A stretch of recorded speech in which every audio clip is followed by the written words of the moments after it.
আসসালামু আলাইকুম ভিউয়ার্স, আজ আমি আপনাদেরকে গরুর মাংস ভুনা রেসিপি দেখাবো।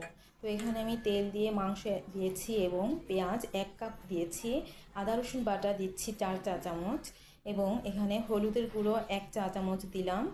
এরপর দিয়ে দিব মরিচের গুঁড়ো 2 চা চামচ, ধনে গুঁড়ো 1.5 চা চামচ এবং এরপরে গরম মশলা দিয়ে দিলাম, দারচিনি, এলাচি, লং, গোলমরিচ। এরপরে হলুদের গুঁড়ো কম হয়েছিল বলে আর একটু দিয়ে দিলাম, 1 চা চামচ দিয়েছি। লবণ 2 চা চামচ দিয়ে দিব। এরপরে ভালো করে এগুলোকে মাখিয়ে নেব এবং ঢেকে রাখবো মিডিয়াম আঁচে। এরপরে আমি ঢাকনা তুলে আলু দিয়ে দিয়েছি, সাথে রসুন, আস্ত রসুন দিয়ে দিয়েছি এবং লাউ কেটে রেখেছিলাম সেটা অ্যাড করে দিলাম। ভালো করে নেড়ে চেড়ে এটাকে আবার ঢেকে রাখবো মিডিয়াম আঁচে। এখন আমি পানি অ্যাড করে দিলাম পরিমাণ মতো। এবার আবার ঢেকে রেখে দিব, চুলাটা একটু মুছে নিব।